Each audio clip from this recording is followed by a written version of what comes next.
నిత్యుడైన తండ్రి ప్రేమ మారదు యేసు ప్రేమ నిత్యుడైన తండ్రి ప్రేమ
జ్ఞాపకం చేసుకోండి.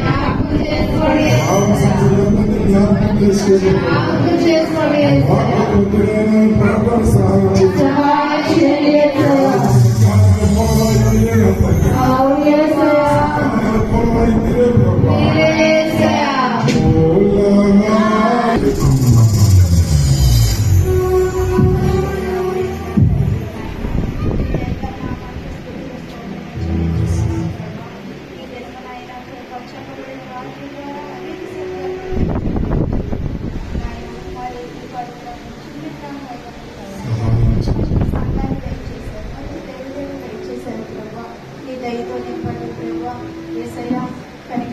అప్పుడే 3 దినములు నాయన గడిచిపోయి 4వ దినములకు వచ్చిన మా ప్రభు నాయన చెప్పబడిన వాక్యములు నాయన వ్యర్థం కాకుండా ప్రభు మా హృదయాన్ని బలపరుచుకునేలాగా మా జీవితాన్ని కట్టుకునేలాగా సహాయం చేయండి ప్రభు. నీ దయతో నింపండి ప్రభు. ఇక్కడ ఉన్న ప్రతి ఒక్కరిని దీవించండి నాయన, కనికరించండి. వాయించాలు వాయించేవాడిని దీవించండి, వీడియోని దీవించండి. అనేక సత్యాలు నాయన అందరం నేర్చుకునేలా సహాయం చేయండి. ఈ కాపులను దయచేయండి ప్రభు. మా మధ్యన నిలబెడుతున్న ప్రభు చక్రవర్తి సారి గారిని కూడా జ్ఞాపకం కుటుంబాన్ని జ్ఞాపకం చేస్తుంది. ఎంత ఉన్నతమైన ఉద్యోగం చేసిన ప్రభు ఇక్కడ నాయన దినముకి 2 దినములకు నాయన ప్రభు అయ్యా వాక్యం అందించే ప్రభు దయచేస్తారు. ప్రభు ఆరోగ్యం దయచేయండి, ఆయుష్ దయచేయండి నాయన. మేడం కూడా జ్ఞాపకం చేసుకోండి. కాపులను దయచేయండి నాయన. కుమార్తెని అన్నిటిని కూడా జ్ఞాపకం చేసుకోండి ప్రభు. అయ్యా చిన్న బిడ్డలు మొదలుకొని నాయన ముసలివారి వరకు నాయన అందరూ నింపబడ్డాక సహాయం ఈ కాపులను దయచేయండి. అయ్యా వృత్తిని ఎదువారంగా కాకుండా నాయన దీవెన పొందుకొని ఆశీర్వాదం పొందుకునే వారికి సహాయం చేయండి. అయ్యా ఈ రాత్రి అంతా మీరు తోడుకుని ఆయన ఆరాధన ఆయన క్రమంగా ఆయన జరిగేలా సహాయం తెచ్చింది. ఏ ఒక్కరికి నిద్రపోతే అయ్యా వెత్తబడిన వాక్యం మంచి నేలను ఫలించి విత్తనం వల్ల మా హృదయం ఫలించడానికి సహాయం తెచ్చింది. అయ్యా మా బిడ్డలు దీవెన కనుక మారేలాగా సహాయం తెచ్చింది. మా జీవన కనుక మారేలా సహాయం తెచ్చింది. అయ్యా నాయన నీ కరుణా కటాక్షం మా మీద వచ్చినది. దేశనామం అడుగుతున్నాం తండ్రి. నా సర్వం నీవయ్యా, నీకుంటే నాకు చాలు. తండ్రి దేవా నా సర్వం నీవయ్యా, నీకుంటే నాకు చాలు. నా ప్రియుడా నా ప్రాణమా నిన్ను ఆరాధించెదను.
Thank you.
గట్టి కూడా చేశాడు. అయినా సాయంకాలం కల్లా లెక్క అప్పగించకపోతే కొరడాతో కొట్టేటువంటి వాడు.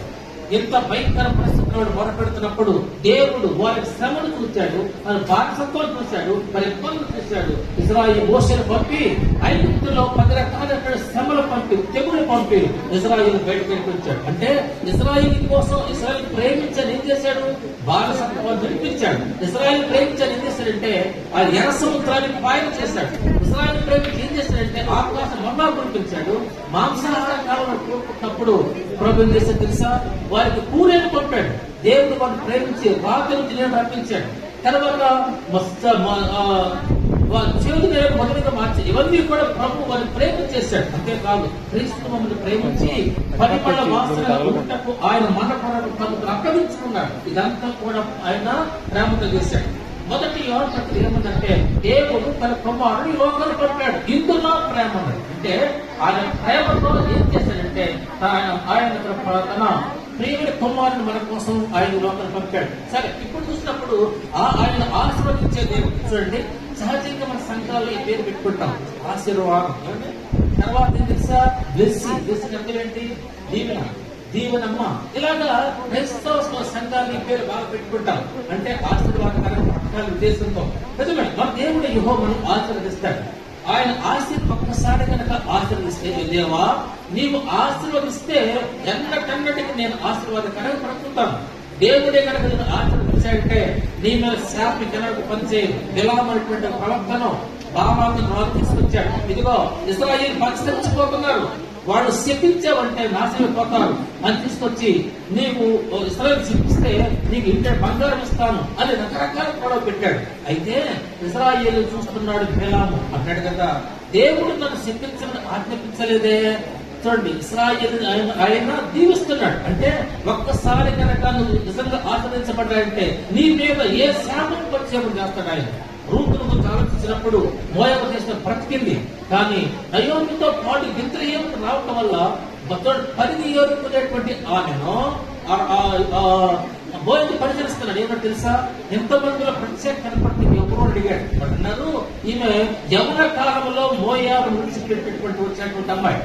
ఆమెను ప్రేమించి ఆమె చూసంటాడు కదా, నీకు ఆకలైతే ఆహారం తిను, దక్కకైతే నీళ్లు తాగు అని చెప్పి ఆమెను తర్వాత మన మంచి ప్రవర్తన బట్టి తన భారీగా చేర్చుకున్నాడు. గమనించండి, మనం యేసుప్రభును ఆశ్రదిస్తే ఏ శాపం మన మీదుగా పనిచేయదు. అయితే యేసుప్రభు మనల్ని ఎలా దీవిస్తాడు? ఇందాక చదువుకున్నారు. ఏమంటే ద్వితీయోపదేశకాండము 16వ అధ్యాయము 15వ వచనం, ఈ దేవుడు యెహోవా అంతట్లో దీవిస్తాడు, అంతట్లో దీవిస్తాడు. నేను దీవిస్తాడు, నువ్వు రాబడిలో దీవిస్తాడు, నువ్వు చేసే చేతి ముక్కలు దీవిస్తాడు. ఏది చేస్తే దీవించబడతావు, నువ్వు చదువుకున్నా దీవించబడతావు, వ్యవసాయం చేస్తే దీవించబడతావు, తర్వాత అన్ని విషయాలు దేవుడు దీవిస్తాడు. అంతేకాకుండా బైబిల్ ఒక మాట ఏమంటే ద్వితీయోపదేశకాండము 15వ అధ్యాయము 4వ వచనం, ఈ దేవుడు యెహోవా నీకు స్వాస్థ్యం ఇచ్చిన దేశములో నిశ్చయముగా ఆశీర్వదించును, ఆయన ఖచ్చితంగా నేను ఆచరిస్తాడు. చూడండి, గమనించండి, దేవుడు మన చూడు ఈ ధర్మశాస్త్రం అనేటువంటిది అంటే ఆది కాండం నుంచి ద్వితీయోపదేశకాండం వరకు ఉన్న టోటల్ గా ఈ 5 పుస్తకాలు కూడా 2553 సంవత్సరాల చరిత్ర తెలియజేస్తున్నాయి అన్నమాట. 2553 సంవత్సరాల చరిత్రను తెలియజేస్తున్నాయి. కాబట్టి దేవుడు ఆచరిస్తాడు. ఎలా ఆచరిస్తాడు? ఎలా ప్రకృతి ఆచరిస్తాడు? చాలా మంది ఆశీర్వాదం పొంది కూడా పోగొట్టుకున్న వాళ్ళు ఉన్నారు. దేవుడు అన్నాడు దావీదును దీవించాడు, పశ్చాత్తాపం బట్టి ఆశీర్వాదం పోగొట్టుకున్నాడు. దేవుడు సంస్థను ప్రేమించి మంచి ఫలాన్ని ఇచ్చాడు, ఎవరికైతే గొప్ప ఆధిక్యత ఇచ్చాడు. కానీ అతడు గెలీలా విషయంలో మోసపోయి అబద్ధం పరుచుకొని అతడు బల ఆశీర్వాదం పోగొట్టుకున్నాడు. ఆశీర్వాదము అనేక రీతిలుగా ఉంటుంది. గమనించండి, దేవుడు మన జీవితాలను ఆశీర్వదించాలి అంటే మన ఖచ్చితంగా ఇవే చేయాలి. గవర్నమెంట్ ఎలా ఆశీర్వదిస్తాడు దేవుడు? అయినా చూడండి, ఎలా ఎవరిని ఆశీర్వదిస్తాడు అంటే చూడండి ఒకసారి ఆది కాండము 22వ అధ్యాయము 15వ వచనం చూడండి. ఆది కాండం 15వ అధ్యాయము 22వ అధ్యాయం 15 నుంచి అంటే దేవుడు సందర్భం చెప్పి చూడండి. 22:15 తీయండి. దేవుడు ఆనాడు అబ్రహాము చెప్పాడు, అబ్రహామా నీ భక్తుడైన నీ కుమారుణ్ణి నాకు ఇవ్వమని చెప్పాడు. అతడు పనివాడిని తీసుకొని, గాడిదను తీసుకొని, పొలాలు తీసుకొని, తర్వాత నిప్పులు తీసుకొని వెళ్తా ఉన్నాడు. తలెత్తిన తర్వాత పనివాడిని అక్కడే వదిలిపెట్టాడు. వదిలిపెట్టి సార్ ఎక్కడికి వెళ్తారు సార్ ఎక్కడ ఎవరు తెలుసా దేవుడు నా కుమారుని బలి ఉన్నాడు అని కల్పన చెప్పలే. ఎవరంటే నేనును నా కుమారుడు దేవుడికి వృత్తి వస్తామని చెప్పాడు. ఉందా అంటే అలాంటి ఉన్నత స్థానాల్లో పనివాడు అవసరం లేదు. కొంతమంది కొన్ని చోట్ల రానే ఉంటారు. కొందరికి కొంతమంది తెలియక లోపల తీసుకొచ్చేసి బీరువా చూపించి బీరువా కొత్త పట్టణం చూపించి బంగారం చూపించి రేపు పొలాల నీకు చూపించదు అనమాట. కొందరికి కొంచెం పెట్టకూడదు. కొంత పంచాలన్నమాట. అందులో పని వాడు అక్కడే ఉంచాడు. అయితే ఆ బిడ్డను చేతులు కాళ్ళు కట్టేసి బలిపేట పెట్టి రక్తమంతా ఎవరు పుచ్చాలన్నమాట. అది దహన బలి. మాట చెప్తున్నాగా ఎవరైనా చేయగలమా? దహన బలి ఎందుకున్నాడు? కాళ్ళు చేతులు కట్టాలి, బలిపేట పెట్టాలి, రక్తమంతా కారంతో పుచ్చాలి, రక్తమంతా పడవాలి. రక్తం పోయిన తర్వాత ఆ ముప్పడు సంపాలి. అది దేవుడు కోరుకుంది. అయితే అతను ఏమాత్రం కూడా ఉందో 20:15 రెండవ వారు పరలోకము నుండి అబ్రహామును పిలిచి ఇట్లా నీవు నీకు ఒక్కడే నీకు ఒక్కడైన నీ కుమారుని నాకు ఇవ్వటానికి వెనక తీయలేదు.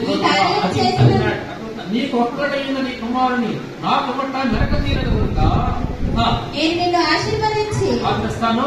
ఆకాశ నక్షత్రం వలెను సముద్ర తీరమందలి ఇసుక వలెను నీ సంతానమును నిశ్చయంగా విస్తరింపజేస్తాను. నీ సంతతి వారు తమ శత్రువులను స్వాధీనపరచుకొందురు. పాయింట్ అంటే నీకు ఒక్కడైన నీ కుమారు నాకు ఇవ్వటం వెనక తీయలేదు కనుక అందును బట్టి నిన్ను బిడ్డలు నేను ఆశీర్వదిస్తాను. అంటే ఉండాలి ఒకే కొడుకు. ఇద్దరుంటే ఒకటి కాదు, ముగ్గురుంటే ఒకటి కాదు. 10 రూపాయలు 1 రూపాయలు నాకు రాదు. ఎక్కడ నన్ను బైబుల్లో సేవ దగ్గరపోతే అది వచ్చేకూడదా అది ఇవ్వకూడదేమో, అది పాత్రమంది కదా, పట్టణంలో మార్చేసారేమో. ఎందుకంటే ఇచ్చే మనసు లేదు. అబద్ధులు మాట ఎందుకంటే 10లో ఒకటి ఇవ్వడానికి మనసు నాకులా ఉన్న ఒక్కనే ప్రభుడు కదా. నీ కుమారుని ఎక్కడ చెప్పాడు, నీకున్న ఒక్క కుమారుని నాకు ఇవ్వటానికి వెనక తీయలేదు కనుక నీవు ఇస్తాను. ఎందుకు ఆచరిస్తా చెప్పండి? దేవునికి ఇవ్వటానికి వెనక తీయలేదు అనమాట. ఆలోచిస్తే మనము దేవునికి ఏమి ఇవ్వాలని కోరుకుంటున్నాడు అనండి. దేవుడు ఏమి ఇవ్వాలని కోరుకుంటున్నాడు తక్కువ. దేవునికి ఏమి ఇవ్వాలని, దేవుడు మనకి ఏమి ఇవ్వాలని కోరుకున్నాడు చెప్తా చూడండి.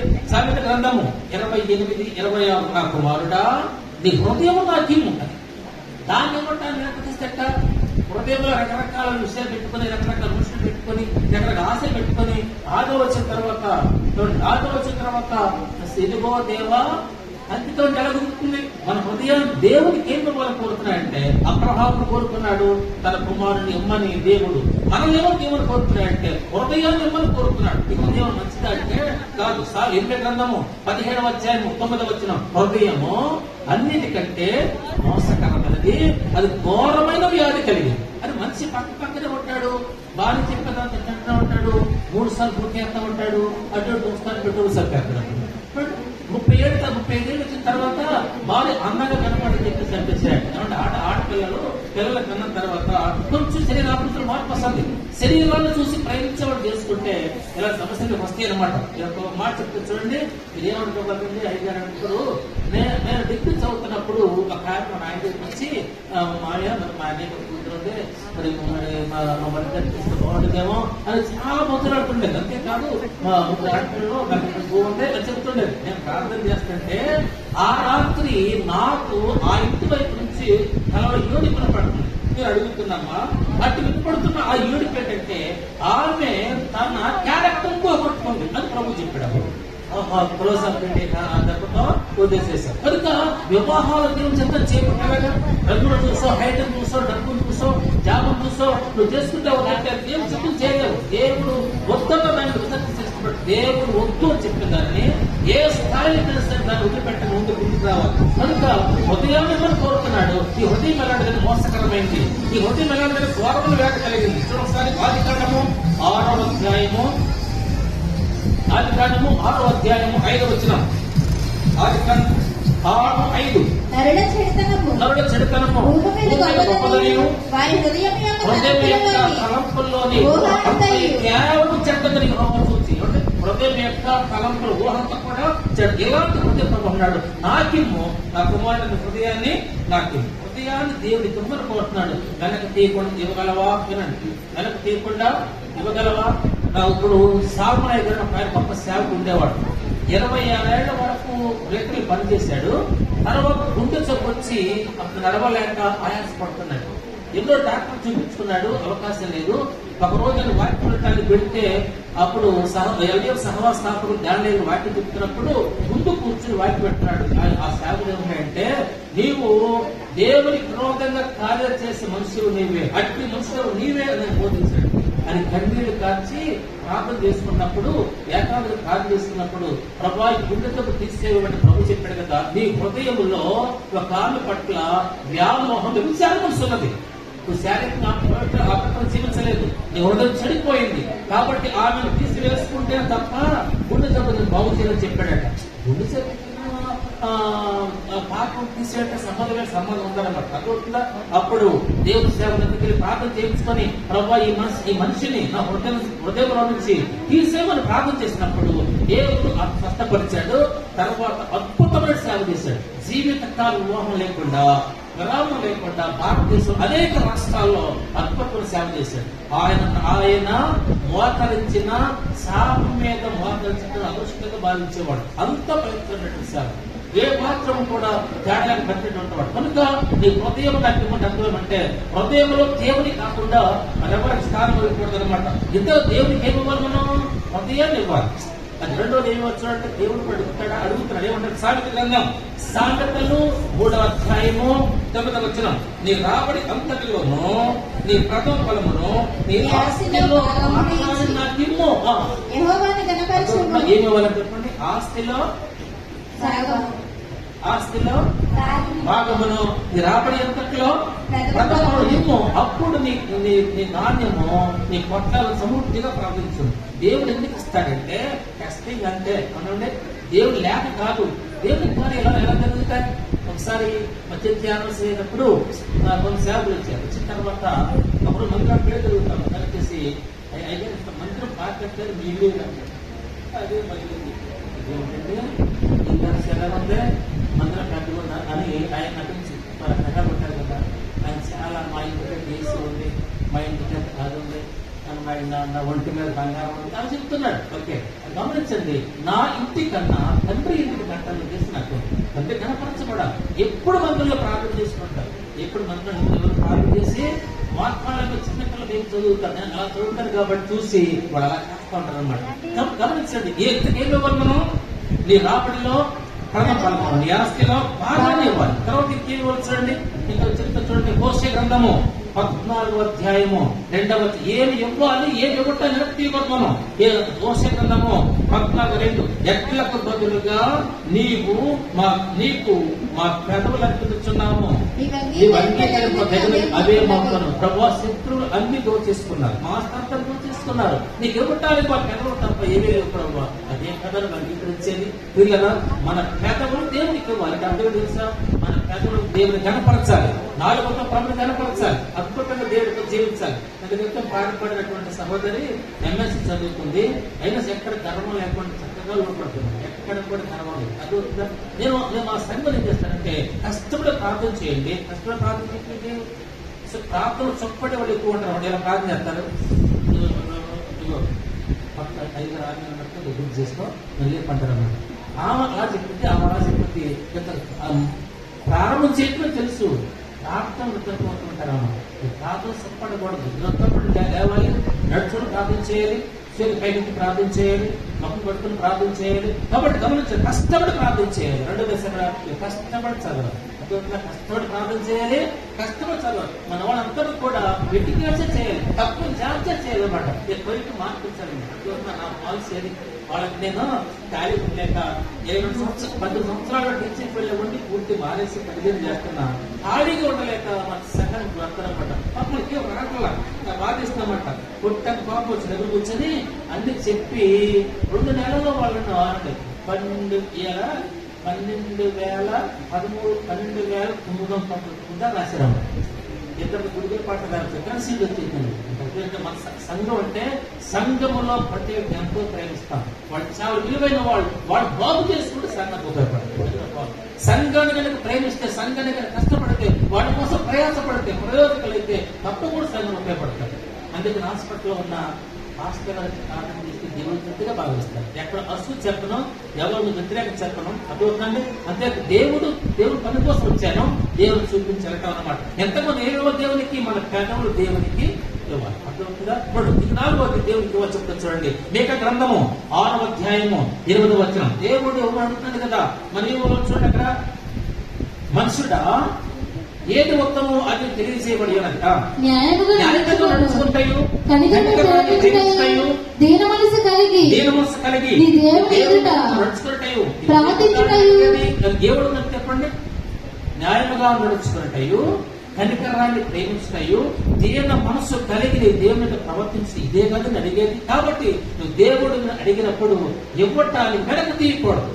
దేవునికి మన సమయం ఇవ్వాలి, దేవునికి మన శక్తిని ఇవ్వాలి, దేవునికి మన సామర్థ్యం ఇవ్వాలి, దేవునికి మన సంపాదన ఇవ్వాలి. ఎప్పుడవుతుందా? దేవునికి ఇవ్వాలి. ప్రభు అన్నాడు, అబ్రహమా నీకొక్కడే నీ కుమారుని నాకు ఇవ్వట వెనక తీయలేదు కనుక నిన్ను ఆశీర్వదిస్తాను, నీ బిడ్డను ఆశీర్వదిస్తాను. ఆశీర్వాదం ఎలా వస్తే చెప్పండి, దేవునికి ఇవ్వటానికి దేవునికి ఏమివ్వాలి? సమయాన్ని ఇవ్వాలి, శక్తిని ఇవ్వాలి, రాబడిని ఇవ్వాలి, పెదవులను ఇవ్వాలి, ఆ తర్వాత మన జీవితంలో దేవునికి ఇవ్వాలి. అప్పుడు దేవుడు ఆశీర్వదిస్తాడు. సగం వ్యక్తంగా కుదరదు, పూర్తిగా ప్రభు కోసం డెడికేట్ అయిపోవాలన్నాడు. అర్థమవుతుందా? రెండవది, దేవుని మనం ఆశీర్వదించాలంటే ఒకటి దేవునికి ఇవ్వటాన్ని మనం ఎంత చేయకూడదు. రెండవది చూడండి, అక్కడ 115వ కీర్తన 13వ వచనం, 115వ కీర్తన 13వ వచనం చూడండి. పిల్లలని పెద్దలని తన యందు భయభక్తులు గల వారిని యెహోవా ఆశీర్వదించును. చూడండి, నేను చెప్తాను, పిల్లలనేమి పెద్దలనేమి యెహోవా యందు భయభక్తి కలిగిన వారందరినీ ఆశీర్వదిస్తాడు. వాళ్ళు చిన్నవాళ్ళ, పెద్దవాళ్ళ, ఎడ్యుకేషన్ ఉందా లేదా, డబ్బు ఉందా లేదా, స్వరం ఉందా, వరం చూడడం, ఎవరైతే భయపడతారో యెహోవా యందు భయభక్తి కలిగిన వారందరినీ ఆశీర్వదిస్తాడు అన్నమాట. ఎవరు ఆశీర్వదిస్తాడు? యెహోవా యందు భయము భక్తి కలిగి ఉండేటటువంటి నాకు వాటిని ఆశీర్వదిస్తాడు అనమాట. అది అర్థం. చూడండి, యెహోవా యందు భయభక్తులు కలిగి ఉన్నట్టు ఏంటి? మా ఉంగరాల సిలువ ఉంది, మెడల సిలువ ఉంది, మంగళ సిలువ ఉంది, బండి మీద సిలువ ఉంది, ఇంకా సాగా చూడండి.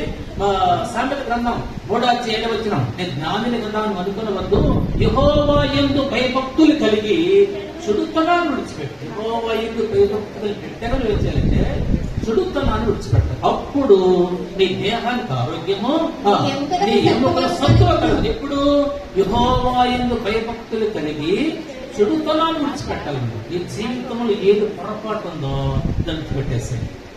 కొన్నిసార్లు నేను చేసిన వర్తమానం రికార్డ్ చేసిన తర్వాత ఎలా అనుకుంటుంటే బాగుండేది కదా, ఇంకా అలా మాట్లాడితే బాగుండేది కదా. మన లోపాన్ని మనం గుర్తించాలి, మన పొరపాటు గుర్తించాలి, మనం సరి చేసుకోకపోయినప్పుడు ఒక తాత్విక అంటే కన్నీళ్లు అర్థమై పడినప్పుడు మసకబారిపోతుంది. చూడండి, ఎక్కడ పడితే మన విలువను గుర్తించాలి చోట ఏడకూడదు, విలువను గుర్తించాలి చోట మాట్లాడకూడదు. మనం ఎందుకంటే విలువ పెట్టి కొనబడిన వారం కాబట్టి మనము ఉన్నతంగా జీవించడం నేర్చుకోవాలి. గమనించండి, ఎవరిని ఆశీర్వదిస్తాడంటే యెహోవా యందు భయము భక్తి గల వారందరినీ ఆయన ఆశీర్వదిస్తాడు. యెహోవా భయభక్తులు ఏం చేస్తాడు? మనం చెడుతనాన్ని తగ్గిస్తాడు. తర్వాత చూడండి, సామెత గ్రంథం 14:2, యథార్థముగా ప్రవర్తించేవాడు యెహోవా యందు భయభక్తులు గలవాడు. యెహోవా యందు భయభక్తులు గలవాడు ఎలా ఉంటాయంటే యథార్థంగా ప్రవర్తిస్తాడు. ఉదాహరణ చూడండి, మా మాస్టర్ గారు డాక్టర్ ఎడం చేద్దాం. ఎందుకంటే నమ్మకం భక్తులు కట్టరు, సంవత్సరం మొత్తం కట్టని అర్థమవుతుందా? నమ్మకం అంట. సరే, ఆమె మొన్న 4,000 ఖర్చు కదా, అన్ని 50,000 వచ్చింది అనమాట. తీసి ఏమా 4,000, ఏమా 3,500 అని ఇచ్చింది అనమాట. నేను వేసిన లెక్కేస్తే 50 ఎక్కువ. ఏంటంటే ఆమె ఇచ్చిందిగా 4,000 అని ఇవే మాట్లాడుతున్నాను లేదని చెప్పేసి ఎలా ఇచ్చాను. ఫలితం ఎక్కడ ఒకటి కాబట్టి 50 ఇచ్చేసేది. ఆయన తిరిగి పాపం గమనించి, ఎందుకంటే 50 మందని కాదు, యథార్థంగా ప్రవర్తించేటువంటి వాడే యెహోవా భయభక్తి కలవాడంటే. యెహోవా యందు భయము భక్తి కలిగి ఉంటే అర్థం అంటే నీవు న్యాయంగా ఉంటే తెలుసుకోవాలి, నీకు కాంతాన్ని ఇచ్చేసేయాలి, నీ దాన్ని సంపాదించుకోవాలి. అట్లా నీ దాన్ని పోగొట్టుకోవద్దు, నీకు కాని దాన్ని నీవు ఆశించవద్దు అనమాట. మరొక యెహోవా యందు భయభక్తులు కలవాడు ఎలా ఉంటాడు అంటే ఆదికాండము 39:9 చూడండి. నెంబర్ చెప్తుంటారు కాదు చూడండి, ఎక్కడ 39:9 ఏమంటే ముందు మీరు చెప్తారు గమనించండి. నేను చదివించండి. ఇప్పుడు యోసేపు తన తల్లిదండ్రులకు దూరంగా, తల్లి చనిపోయింది, తండ్రికి దూరంగా ఉన్నాడు. సహోదరులు అతనిని అతను బానిసలు అమ్మేశారు. వీటిలో ఆయన్ని అమ్మేస్తున్నప్పుడు పిల్లలు లేని పోతీఫెర ఆ దేశ సర్వ సైన్యాలు కొనుక్కొని చక్కగా పెంచుకుంటున్నప్పుడు అంతవరకు పోతీఫెర భార్య బిడ్డలా ప్రేమించింది. ఎప్పుడైతే వయసు వచ్చి వంకరకాలు తినకొచ్చిందో ఏమంటారంటే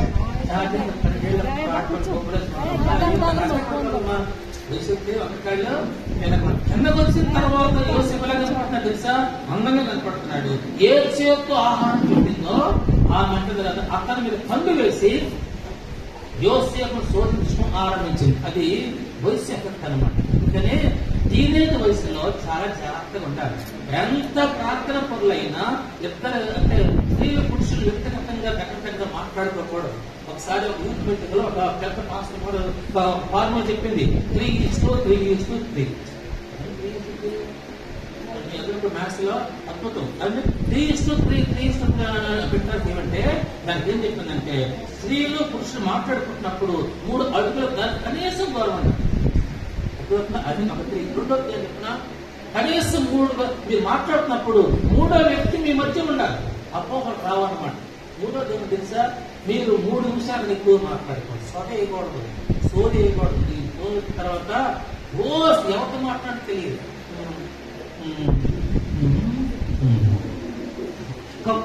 మన కుక్క మూలికి అలాగే ఇది ఆయన వచ్చాడు అలాగే మాట్లాడేది ఎవరితో మాట్లాడేది పురుషులతో అని అనకుండా రోడ్డు రాకుండా కబర చేయకుండా.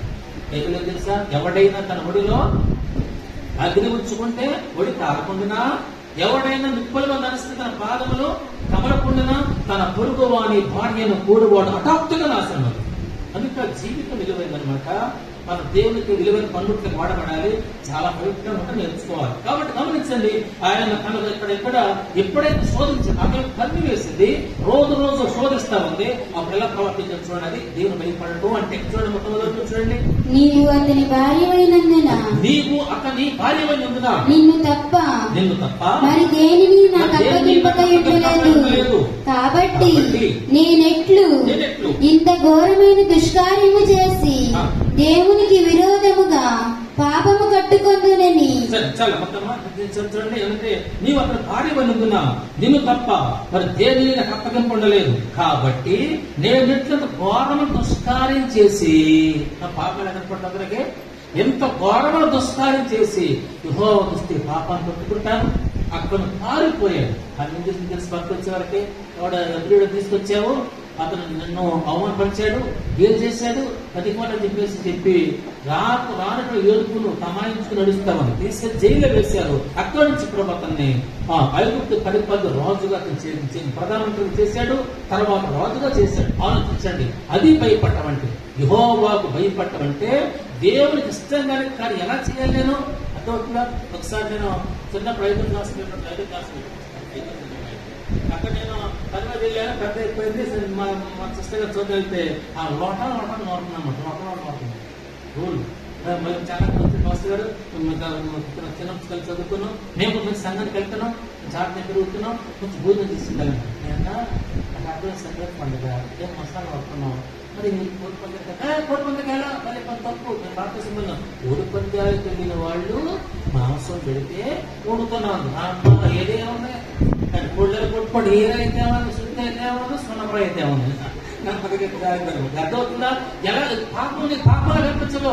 పాపంగా కనిపించదు నీకు, అది పాపంగా కనిపించదు అనమాట. ఒకసారి కొంత యాక్టివా సిలియన్ గారు టీవీలు చూస్తుంటారు. ఆయన అత్తగారితో భార్యతో పిల్లలతో కలిపి సరదాగా బస్ వేసుకుని అంతర్వేదిలో సముద్రం చూడటానికి ప్రవేశ అని ఎందుకంటే అక్కడ సేరాల సముద్రం ఉంది, తమిళనాడులో ఉంది, కాకినాడలో ఉంది. అది గుర్తుందనమాట. వీళ్ళు వెళ్ళి అక్కడ అంతర్వేదిలో ఉన్న సముద్రంకి వెళ్ళారు.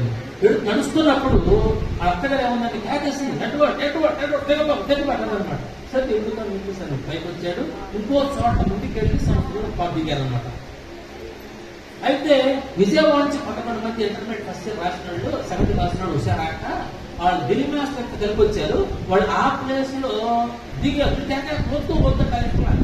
చూడండి, మొదటి అడుగు మెట్టు మీద పడింది, రెండో అడుగు లోతుల పడింది, కొట్టుకెళ్ళిపోతున్నారు అన్నమాట. అంటే ఈ మాస్టర్ గారు అడ్వర్స్ అడిగారు, అత్తయ్య గారు ఎందుకని మీరు దిగుతున్నారు అని అడిగారు. అవుందే గోదావరి నది నీళ్లు సముద్రంలో కలిసే ప్రాంతం అక్కడ. పైన నీళ్లు వనకో, నీళ్లు కలిసినప్పుడు కూడా అంటే కదా, నీళ్లు వనకో అక్కడ షేకింగ్ కావు, అక్కడ లోపల పాకు ఎక్కువగా ఉంటుంది. మొదట అడుగేమో ఒక ఇంటిలో పడుతుంది, రెండో అడుగు 6 అడుగు లోతుల పడుతుంది చెప్పిందండి. అందుకు వాళ్ళు చనిపోయారు. అంటే అది ఎలా ఉంది, నీళ్లు వనకట్లా అంటే ప్రమాదాలు అనిపించట్లా, పాపం కూడా అంతే. పాపం అనిపించదు. ఒక టీవీ కదా, ఒక సీరియలే కదా, ఒక జోకే కదా, ఒక జబర్దస్తే కదా, ఒక సినిమా కదా, ఇలాగ పాపని అనిపించట్లా, కానీ పతనం అయిపోతావు అన్నమాట. పాపంలాగా అనిపించాలి. గమనించిన ప్రియులరా, నీకు జాగ్రత్తగా లేకపోతే ఆత్మీయ దేవుడు చనిపోతావు అన్నమాట. కాబట్టి దేవుని భయపడటం అంటే అది పాపాన్ని దూరంగా పారిపోవటం అన్నమాట. గమనించండి, మీకు ఏం చెప్పాను ఇంతకు. రెండవది ఏమంటే, చిన్నలైనా పెద్దలైనా యెహోవాకు భయపడే వారందరినీ ఆశీర్వదిస్తాడు. సేవకులే కాదు, ప్రతి వారిని ఆశీర్వదిస్తాడు. ఆయన భయపడే వారిని ఆశీర్వదిస్తాడు. చాలా మంది సేవ పెరిగిన తర్వాత, డబ్బు పెరిగిన తర్వాత పతనం అయిపోయిన వాళ్ళు చూస్తున్నప్పుడు భయం అనిపిస్తుంది అన్నమాట. దేవుడు దీవిస్తాడు, కానీ ఆయన ఇచ్చే దీన్ని ఎలా తెలుసా, దేవుడు క్రమక్రమంగా ఇస్సాకు అభివృద్ధి పొందే వరకు క్రమక్రమముగా దీవించారు. దానికి మూల భాషలో విప్పునకై అని రాయబడింది. అంటే అర్థం ఏంటి, క్రమంగా దీవిస్తారు. ఉదాహరణకి ఈరోజు సన్నగా ఉన్న అమ్మాయి లేక ఖరాబ్ అయిపోయింది, ఒక్క రోజులు మాట మీరు ఏమంటారు, బలం అనుకోరు, ఇది వచ్చిందిరా, ఏదో వాపు వచ్చేసిందిరా. అది బలం కాదు. అంటే దేవుడి దీన్ని ఎలా ఉంటుంది, క్రమక్రమంగా ఉంటుంది అనమాట.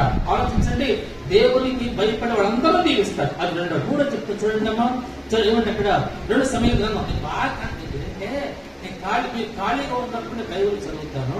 బైబుల్ ఉంటే కంఠస్థం చేస్తాను. తెలుసా, ఒక లాయర్కి లా తెలియాలన్నమాట. ఇప్పుడు మీరు లాయర్కి వెళ్ళారా, నాకు చదువుతున్న లాయర్ అయ్యానమాట. ఎంత పుస్తకాలు ఉన్నాయి. ఏ పుస్తకాలు? చట్టానికి సంబంధించిన పుస్తకాలు అన్నమాట. దేవుడు సేవకుడుగా నాకు వాక్యం తెలియదు కాబట్టి వాక్యం ఖాళీగా కంఠస్థం చేస్తాను. దేవుడు మాటలు నేర్చుకోవడం అనమాట. 2 సమయాలు 6:11 అనుకున్నాను. నాకు బాగా కంటలు పట్టుకుంటే యెహోవా చూడండి, ఏముంది, యెహోవా మనస్సును 3 నెలలు గిట్టియుడైన ఓబేదెదోము ఇంటిలో ఉండగా యెహోవా ఓబేదెదోమును అతని ఇంటి వారిని అందరినీ ఆశీర్వదించెను. ఒకసారి గమనించండి, యెహోవా మనస్సును 3 నెలలు గిట్టియుడైన ఓబేదెదోము ఇంట్లో ఉండగా యెహోవా ఓబేదెదోమును అతని వారందరినీ ఆశీర్వదించాడు. కాబట్టి ఎందుకు ఆశీర్వదించాడు? మందస్సం ఉంది కాబట్టి దీవించాడు. మందస్సం ఎందుకు అందరు ఉంచుకున్నాడంటే, నాడు దావీదు మహారాజు మందస్సాన్ని తీసుకొస్తున్నప్పుడు ఎట్లా ఎద్దు కాలు జారి పడిపోతున్నప్పుడు ఉజ్జా దాన్ని ఆపట ప్రయత్నం చేశాడు, కనుక ఉజ్జా చనిపోయాడు. మనస్సు తప్పు కాదు, దేవుడు న్యాయం తప్పలేదు. ధర్మశాస్త్రం ఏమో ఏర్పడిందంటే, లేవీయులైన యాజకులు మాత్రమే మందస్సాన్ని పోయారు. ఎట్ల బండి మీదో కారణం మీదో వాళ్ళు చేయకూడదు. అంటే అందువల్ల ఎందుకు కాలు జారి కారణం అదనమాట. మీరు ఆలోచించండి, ఏమంటే దేవుడికి మందస్సము ఓబేదెదోము అప్పుడు తెలుసుకొని 3 నెలలు ఉంచుకున్నాడు. అందువల్ల యెహోవా అతని ఇంటిని సమస్తాన్ని ఆశీర్వదించాడు. ఎందుకు ఆశీర్వదించాడు? మందస్సం పనికి ఆశీర్వదించాడు. మనస్సు ఏంటి, మనస్సు బాక్స్ అనేది అనమాట. అది కుంభకర్త చేశారు. మూల భాష ఏమైనా అయిపడిందంటే, చాలా విలువ లేని కర్మతో చేయబడింది అనమాట. మన దేహం పడితే చనిపోయిన తర్వాత బంధువులు పుట్టుకోవచ్చు, తీసుకెళ్తారా. అదేమంటే ఇంకా ఏమంటారంటే, అంటే వాళ్ళు ఎప్పుడు భూమి చేశారు, తీసుకెళ్ళి ఏ మాత్రం విలువలేనటువంటి కర్ర. ఈ కర్ర మందస్సాన్ని విలువలేని కర్రకు పైన వెలుపల బంగారు కోత పోయాలి. ఈ దేహానికి లోపల పరిశుద్ధంగా ఉండాలి, పైన పరిశుద్ధంగా ఉండాలి. అప్పుడు ఆ మనస్సుని పెట్టాలంటే 10 ఆత్మల గల పలక పెట్టాలి. అంటే 10 ఆత్మల పలకలు పెట్టాలంటే వాక్యం ఉండాలన్నమాట. ఆ మందస్సంలో, ఈ మందస్సంలో కూడా అక్కడే ఉండేసి మన్నాగల పాత్ర ఉంది. వినండి, మనము బాప్తిసం పొందిన దయగా అడుగుతారు, తీసుకుంటూ నమ్ముతున్నావా, అంతో నమ్ముకుంటావా, నమ్ముకుంటానండి. ఇక చూడవా అని బాప్తిసం ద్వారా పరిశుద్ధపరిచి ప్రతిష్ఠిస్తారు. తర్వాత ప్రతి నెలలో ఒకసారి యేసు రక్తం లోపల తీసుకున్నాం, పైన ప్రతిష్ఠించబడ్డాం, లోపల యేసు రక్తం తీసుకున్నాం. కనుక మనము మన్నా తింటున్నట్టు అనమాట. ప్రభు చెప్పాడు, నా శరీరం తిని నా రక్తం త్రాగువాడే నిత్యజీవం కలవాడు. వాడు ఎంత మాత్రం తీర్పులోకి రాడు. ఎంతవరసేది ఎంతవరకంటే మన ప్రాణం పోయేంత వరకు, రాగ వచ్చేంత వరకు తక్కువ తీసుకురాబడి. అర్థమవుతుందా? ఇది మీరు గమనించండి. ఈసారి ఒక బాగా చదువుకోవడం చేసే ఉంటే బాగా అపరాధ బాధడానికి ఇంట్లో దాఖలు రోజు పని అవుతున్నాడు. అది తర్వాత రొట్టుకొని కూర్చున్నాడు, రోజు కూడా తిన్నాడు. తర్వాత ద్రాక్ష వాడి అవుతున్నాడు. అలా కాదు, సంఘ క్రమంలో ప్రార్థన చేసిన తర్వాత ఆచరించిన తర్వాత అది కావాలి. కనుక మనస్సులో మూడోది ఏమిటంటే ఏమో చెప్పండి, 10 ఆత్మగల పలకలు, మన్నగల పాత్ర, చిగురించిన అపరాధ కర్ర అంటే అర్థమవుతుందా? 12 గోత్రాల వాళ్ళు అక్కడ ఎండుపల కర్ర పెట్టారు. గమనించండి, ప్రభు చెప్పాడు కదా, నేను ఎవరిని ఏర్పరచుకుందునో వారి కర్ర గురించి ఎండిపోయిన కర్ర మనస్సులో ఉండటం వల్ల మొదట పూలు పూసిందనమాట. గమనించి మన జీవితాల్లో ఎండిపోయిన జీవితాలు మనస్సులో ఉంటే మన జీవితం దీవెనకరంగా ఉంటాయి. దీనిలో ఒక మాట చెప్తారేమంటే 10 ఆత్మలు మనస్సులో ఉంటాయన్నమాట. మన్నాగల పాత్ర ఉంటుంది, చిగురించిన అపరాధ కర్ర ఉంటుంది. అంటే పదార్థ హృదయంలో ఉండాలి, వాక్యంలో ఉండాలి. చూద్దాం, రోమపత్రిక 10:8 వాక్యం ఎక్కడ ఉండాలి చెప్తానండి. రోమ 10:8 అది ఏం చెబుతున్నది? వాక్యం నీ యొద్దను, నీ నోటను, నీ హృదయంలోనూ ఉన్నది, అది మేము ప్రకటించే విశ్వాస వాక్యమే. అంటే ఎక్కడున్న వాక్యము హృదయంలో ఉండాలి. ఓకే, శాస్త్రం అంటే మనం బయలు పెట్టుకుంటాం, నోట్ అంటే చదువుతాం. గమనించండి, మనం ఎప్పుడుండాలి? హృదయంలో ఉండాలి. ఒకసారి ఖమ్మం డిస్ట్రిక్ట్ ప్రాంతంలో ఒక లారీ డ్రైవర్ ఎక్కాడు, దేవసేవ పాస్టర్ కూడా ఎక్కాడు. ఆయన పాస్టర్ సంగతి నిలిగి నడిపిస్తాడు నా దేవుడు అని పెట్టుకున్నాడు. దీనిలో దేవుడు పెట్టుకుని నేను పాడుతున్నాడు. కష్టాలకు అర్థం, నడిపిస్తాడు నా దేవుడు, కష్టాల కొలిమి కాల్చివేసి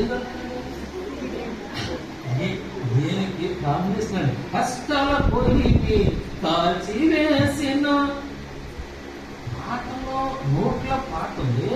గమనించండి, నోట్ల చూసుకోవడం ఇంకా అలా ఉంటే మన పాట పేరేమో పరిశుద్ధరాలు. అందరూ మన పేర్లని కూడా క్రైస్తవ పేరు కావాలి. ఇక్కడ పత్రులు కానీ చట్టపల్లి అన్ని క్రైస్తవ పేర్లే. ఆకు తర్వాత సమాధానం, పరిశుద్ధం, ప్రపంచం, పౌరులు, దైవసతులు అన్ని క్రైస్తవ పేర్లు. రికార్డెడ్ కూడా తీసి ఉన్నవాళ్ళు అదే అన్నమాట. నిజమే, కానీ అది మంచిదే. కానీ మన బ్రతుకుల్లో ఎలా ఉండాలంటే నోట వాక్యం ఉండాలి, హృదయంలో వాక్యం ఉండాలి, చేత వాక్యం ఉండాలి. సో ప్రకటన గ్రంథం 1:3 సమయం సమీపించింది కనుక ఈ ప్రవచనాలకు చదువువాడునో ధన్యుడు, వినేవాడు ధన్యుడు, గైకొనేవాడు మరో ధన్యుడు. వినేవాడు ధన్యుడు, పేరు ధన్యుడు. వాటి గమనించండి, సాతాను ఎలా సూచిస్తుందంటే వింటారు, వింటున్నట్టు ఉంటారు. ధ్యానములో నుంచి పరధ్యానికి వెళ్ళిపోతారు. బ్రతుకుతున్నాను, నీ ప్రజలుగా ఉండలేకపోతున్నాను ప్రభు. నీటి మూలంగా జన్మించలేదు నాయన, ఆత్మలను జన్మించలేదు ప్రభు. నన్ను నీ ప్రజలుగా అంగీకరించో ప్రభు. అంగీకరించి ఒబేదోని గృహములో మందస్సమంలో కనుక దీవించబడ్డాడు. నీ గృహములో దేవుని సన్నిధి ఉండాలి. సంఘమంతా మందిరంలో రావటం వేరు, సంఘమంతా నీ గృహంలోనికి గృహాల 1-2 సార్లు పెట్టుకోవటం వేరు. సంఘమంతా నీ మందిరానికి రావాలి. నీ గృహంలో మనసును కలిగినావా? ప్రార్థన చేసుకున్నాం. నీవు ఆశీర్వాదానికి వారసులవటానికి పిలువబడ్డావు కనుక కీడుకు ప్రతి కీడు చేయొద్దు, ప్రతి దోషం చేయొద్దు. నీతిమంతులను దీవిస్తాడు ఆయన. ఆలోచించండి, ఏశావు ఈ సమయం దాటిపోయిన తర్వాత ఆశీర్వాదం పొందగోరి కన్నీళ్ళు విడిచి దానికోసం తగ్గుతూ వెదిగాడు. కానీ మారు మనసు పొంద అవకాశం లేక విసర్జించబడ్డాడు. సమయం దాటిపోయిన తర్వాత ఏది చేసినా ఇప్పటిగానే ఉంటుంది. జీవితము కోల్పోయిన తర్వాత, యవన కాలం దాటిపోయిన తర్వాత, బాల్యకాలం దాటిపోయిన తర్వాత, యవన కాలం దాటిపోయిన తర్వాత శక్తంత లోకములు దాడమోసుకుని తర్వాత ప్రవేశకు వస్తే దేవుని కొరకు చైతన్యం ఏముంది దగ్గర పట్టణం తీసుకుందామా? ప్రభా నన్ను పెట్టగలిగించు నాయన. ప్రభు అన్నాడు, నీ ఒక్కడైనా నీ కుమారుడిని నాకు ఇవ్వటానికి వెనుక తీయలేదు కనుక నేను ఆశీర్వదిస్తున్నాను. దేవునికి ఇవ్వటానికి కనిపిస్తున్నావా? ఒకే ఒక్క జీవితం కొన్నది. ఆయనకి ఇవ్వటానికి వెనుకనిస్తున్నావా? నీ హృదయం ఆయనకి ఇవ్వాలి, నీ రాబడానికి ఇవ్వాలి, నీ పెదవులు ఆయనకి ఇవ్వాలి. నీకు మంచి సాక్ష్యం కలిగి జీవించాలి. తన ఏదో భయభక్తులు కలిగి వాడు అందరినీ ఆశీర్వదిస్తాడు. అది భయపడుతున్నావా? భయపడ్డవాడు అయితే ఏమని వస్తాడా? అభివృద్ధిలో ఆలోచన మానుకోవాలి. ప్రార్థన చేసుకున్నాం.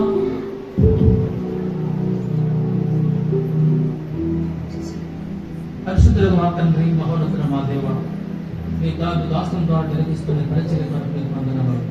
నిజముగా ఈ ప్రార్థన పొందగలి ప్రభావం సేవకుల మధ్య ఆత్మ సంబంధంలో ఆహారాన్ని వినిపిస్తూ నీ జరిగిస్తున్న కూడికల కొరకని పొందుతున్నాను.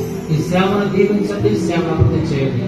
గొప్పదంతలుగా 60 300 స్థిరప చేయండి. బహుగా ఆత్మీయంగా అభివృద్ధి చేయండి, ఆర్థికంగా స్థిరప చేయండి, భౌతికంగా స్థిరప చేయండి. సంఘం విశాలపరచండి. సిద్ధమైతే ఒకసారి కలుసుకోవటానికి నాకు సహాయం చేయండి.